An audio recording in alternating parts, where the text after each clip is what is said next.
बेलियो तुसी देख रहे हो पंजाबी प्रचार टीवी। मैं तुहाडा प्रौणचारक मियाँ आसिफ अली ते इस टाइम मैं खड़ा वां सरदार सतप्रीत सिंह दे नाल जिहड़े पहली पातशाही दे गुरुद्वारियां दे हवाले नाल बड़ा वड्डा काम कर रहे हैं। वो भी उन्हां कोलों जाणदे हां। ते पहले ते जी आया हूं जी। ਧੰਨਵਾਦ ਜੀ ਬਹੁਤ ਬਹੁਤ।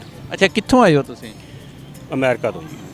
अच्छा ਜਿਹੜਾ ਤੁਸੀਂ ਇੱਕ ਵੱਡਾ ਕੰਮ ਕਰ ਰਹੇ ਹੋ ਉਹਦੇ ਬਾਰੇ 'ਚ ਵੀ ਗੱਲ ਕਰਦੇ ਹਾਂ। ਪਹਿਲੇ ਤੇ ਇਹ ਦੱਸੋ ਇੱਥੇ ਆਏ ਗੁਰਪੁਰਬ ਦੀਆਂ ਤਕਰੀਬਾਤ ਸ਼ਰੀਕ ਹੋਏ, ਕਿਹਦਾ ਲੱਗਿਆ? ਸਭ ਤੋਂ ਪਹਿਲਾਂ ਤੇ ਇਸ ਚੈਨਲ ਦੇ ਥਰੂ ਦੇਸ਼ ਵਿਦੇਸ਼ ਵਿੱਚ ਦੇਖ ਰਹੀਆਂ ਸੰਗਤਾਂ ਨੂੰ ਅਸੀਂ ਪਿਆਰ ਭਰੀ ਸਤਿ ਸ੍ਰੀ ਅਕਾਲ ਬੁਲਾਉਣਾ ਚਾਹੁੰਦੇ ਹਾਂ। ਵਾਹਿਗੁਰੂ ਜੀ ਕਾ ਖਾਲਸਾ, ਵਾਹਿਗੁਰੂ ਜੀ ਕੀ ਫਤਿਹ। ਸਪੈਸ਼ਲੀ ਤੌਰ 'ਤੇ ਸਾਡਾ ਇਹ ਜਥਾ ਪੰਜਾਂ ਸਿੰਘਾਂ ਦਾ ਜਥਾ ਨਨਕਾਣਾ ਸਾਹਿਬ ਸ਼੍ਰੀ ਗੁਰੂ ਨਾਨਕ ਦੇਵ ਜੀ ਦੇ 552ਵੇਂ ਗੁਰਪੁਰਬ 'ਤੇ ਆਇਆ। ਨਾਲ ਦੀ ਨਾਲ ਹੀ ਜਿਹੜੀਆਂ ਰਣਜੀਤ ਨਗਾਰਾ USA ਦੀਆਂ ਸੇਵਾਵਾਂ ਪਾਕਿਸਤਾਨ ਪੰਜਾਬ ਵਿੱਚ ਚੱਲ ਰਹੀਆਂ ਹਨ, ਜਿਵੇਂ ਜੇਲਮ ਦੇ ਚਕੋਦਰਾ ਚੋਹਾ ਸਾਹਿਬ ਅਤੇ ਮਾਤਾ ਸਾਹਿਬ ਕੌਰ ਜੀ ਦੀ ਸੇਵਾ ਚੱਲ ਰਹੀ ਹੈ, ਉਹਨਾਂ ਦਾ ਵੀ ਉਦਘਾਟਨ ਕੀਤਾ ਜਾਵੇਗਾ। ਅਤੇ ਇੱਥੇ ਆ ਕੇ ਸਾਨੂੰ ਬਹੁਤ ਸੋਹਣਾ ਲੱਗਾ ਵੀ ਕਹਿ ਲਓ ਵੀ ਲੋਕਾਂ ਨੇ ਬਹੁਤ ਭਰਵਾਂ ਪਿਆਰ ਦਿੱਤਾ ਅਤੇ ਬਹੁਤ ਹੀ ਵੈਲਕਮ ਕੀਤਾ, ਜਿਹਦਾ ਕਰਕੇ ਸਾਡਾ ਵਾਰ-ਵਾਰ ਇੱਥੇ ਆਉਣ ਨੂੰ ਜੀਅ ਕਰਦਾ ਆ। ਅਸੀਂ ਇਸ ਚੈਨਲ ਦੇ ਥਰੂ ਸੰਸਾਰ ਭਰ ਦੀਆਂ ਸੰਗਤਾਂ ਨੂੰ ਇਹ ਵੀ ਕਹਿਣਾ ਚਾਹਾਂਗੇ ਵੀ ਵੱਧ ਤੋਂ ਵੱਧ ਇੱਥੇ ਆਉਣਾ ਚਾਹੀਦਾ, ਕਿਉਂਕਿ ਸਿੱਖ ਰਾਜ ਦੀਆਂ ਸਿੱਖਾਂ ਨਾਲ ਸੰਬੰਧਿਤ ਬਹੁਤ ਹੀ ਨਿਸ਼ਾਨੀਆਂ ਲਾਹੌਰ, ਨਨਕਾਣਾ ਸਾਹਿਬ, ਪੰਜਾ ਸਾਹਿਬ, ਹਸਨ ਅਬਦਾਲ, ਪਸ਼ਾਵਰ ਹਰ ਥਾਂ 'ਤੇ ਹੀ ਪਈਆਂ ਹਨ। ਇਹ ਸਾਡੇ ਹੀ ਫਰਜ਼ ਹਨ ਕਿ ਅਸੀਂ ਵੱਖ-ਵੱਖ ਦੇਸ਼ਾਂ ਤੋਂ ਆ ਕੇ ਇਹਨਾਂ ਚੀਜ਼ਾਂ ਨੂੰ ਦੇਖੀਏ, ਸੰਭਾਲੀਏ, ਕਰੀਏ ਅਤੇ ਆਪਣਾ ਬਣਦਾ ਯੋਗਦਾਨ ਇਹਨਾਂ ਵਿੱਚ ਪਾਈਏ। ਤੇ ਤੁਸੀਂ ਕੀ ਕੁਛ ਕਰ ਰਹੇ ਹੋ ਇਸ ਲਈ?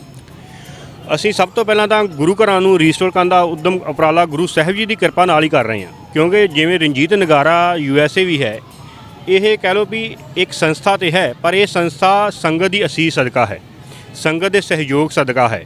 ਗੁਰੂ ਮਹਾਰਾਜ ਆਪ ਕਿਰਪਾ ਕਰ ਰਹੇ ਹਨ, ਮਾਤਾ ਸਾਹਿਬ ਕੌਰ ਜੀ ਕਰ ਰਹੇ। ਸਾਡੀ ਕੋਸ਼ਿਸ਼ ਹੈ ਕਿ ਜਿਹੜੇ ਗੁਰਦੁਆਰੇ ਅਬੈਂਡਡ ਨੇ ਜਾਂ ਕਹਿ ਲਓ ਵੀ 1947 ਤੋਂ ਬਾਅਦ ਤਿਆਗ ਦਿੱਤੇ ਗਏ, ਢਹਿ ਢੇਰੀ ਹੋ ਰਹੇ ਹਨ ਜਾਂ ਖੰਡਰ ਬਣ ਰਹੇ ਹਨ, ਉਹਨਾਂ ਨੂੰ ਦੁਬਾਰਾ ਮੁੜ ਰੀਸਟੋਰ ਕਰ ਰਹੇ ਹਾਂ। Instead renovate. ਰੀਸਟੋਰ ਮੀਨਸ ਵੀ ਜਿਹੜੇ ਚੂਨੇ ਕਿਸੇ ਟਾਈਮ ਮਹਾਰਾਜਾ ਰਣਜੀਤ ਸਿੰਘ ਨੇ ਵਰਤੇ ਸਨ, ਜਿਨ੍ਹਾਂ ਦੇ ਵਿੱਚ 15, 16 ਜਾਂ ਜਿੰਨੀਆਂ ਵੀ ਧਾਤਾਂ ਪੈਂਦੀਆਂ ਹਨ, ਕੇਸਰ, ਦੁੱਧ, ਦਹੀਂ, ਉਹਨਾਂ ਹੀ ਚੂਨਿਆਂ ਨੂੰ ਤਿਆਰ ਕਰਕੇ ਨਾਨਕਸ਼ਾਹੀ ਏਟ ਦੇ ਵਿੱਚ ਉਹ ਦੁਬਾਰਾ ਉਸੇ ਹੀ ਹਾਲਤਾਂ ਵਿੱਚ ਕੀਤੇ ਜਾ ਰਹੇ ਹਨ ਜਿਹੜੇ ਕਿ ਪਹਿਲੇ ਸਨ। ਇਸ ਦੇ ਨਾਲ ਅਸੀਂ ਇੱਥੋਂ ਦੇ ਵੈਕਿਊ ਟਰਸਟ ਪ੍ਰਾਪਰਟੀ ਬੋਰਡ ਅਤੇ PSGPC ਦੇ ਵੀ ਅਤੀ ਧੰਨਵਾਦੀ ਹਾਂ, ਕਿਉਂਕਿ ਇਹ ਜਿਹੜੇ ਸਾਰੇ ਕਾਰਜ ਹਨ ਇਹ ਇਹਨਾਂ ਦੋਨਾਂ ਡਿਪਾਰਟਮੈਂਟਾਂ ਦੇ ਸਹਿਯੋਗ ਨਾਲ ਹੀ ਕੀਤੇ ਜਾ ਸਕਦੇ ਹਨ, ਨਹੀਂ ਤਾਂ ਇਹ ਸੰਭਵ ਨਹੀਂ। ਬਿਲਕੁਲ ਜੀ, ਇਹ ਬੜੀ ਵੱਡਾ ਕੰਮ ਕਰ ਰਹੇ ਆ।